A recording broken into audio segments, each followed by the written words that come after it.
दोस्तों, ग्लोबल ताकत के रूप में दुनिया में पहचान बना रहे भारत ने समुद्र में अपनी उपस्थिति बढ़ाते हुए एक महत्वपूर्ण उपलब्धि हासिल की।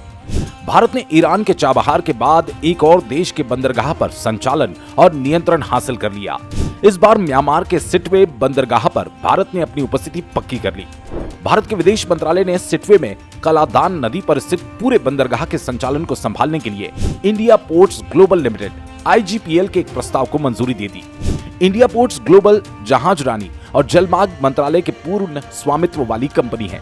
विदेश मंत्रालय की मंजूरी मिलने के बाद IGPL को कलादान नदी पर बंदरगाह संचालन का प्रबंधन अब भारत करेगा। इसे समुद्र में अपनी उपस्थिति मजबूत करने और क्षेत्रीय कनेक्टिविटी को बढ़ाने की दिशा में एक रणनीतिक कदम माना जा रहा है। ईरान में चाबहार के बाद भारत का ये दूसरा विदेशी बंदरगाह अधिग्रहण है।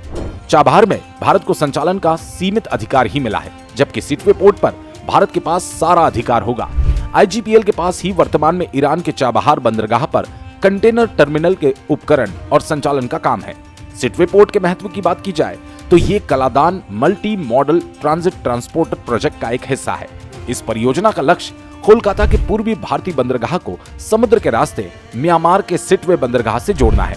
ये आगे सिटवे बंदरगाह को कलादान नदी जलमार्ग के माध्यम से म्यांमार के पलेतवा और फिर सड़क मार्ग के माध्यम से मिजोरम के जोरिनपुई से जोड़ेगा।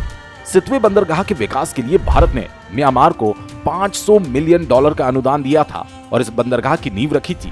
इस अनुदान के माध्यम से भारत ने अपने संबंधों को मजबूत किया और व्यापारिक महत्वपूर्णता बढ़ाने का प्रयास किया।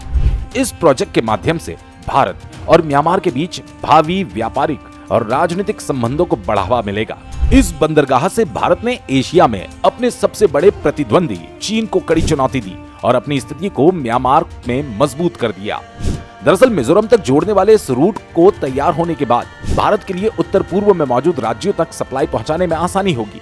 इस लिंक के खुलने से न केवल पूर्वोत्तर राज्यों में माल भेजने के लिए एक वैकल्पिक मार्ग प्रदान होगा, बल्कि कोलकाता से मिजोरम और उससे आगे तक की लागत और दूरी को भी काफी कम कर देगा। इससे भूटान और बांग्लादेश के बीच स्थित सिलीगुड़ी कॉरिडोर पर निर्भरता भी कम हो जाएगी, जिसे चिकन नेक के नाम से जाना जाता है। जाहिर है, उत्तर पूर्व के लिए एक और रास्ता मिलने से चीन को मिर्ची लगना तय है।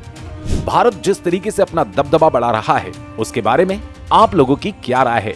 कमेंट करके जरूर बताएं।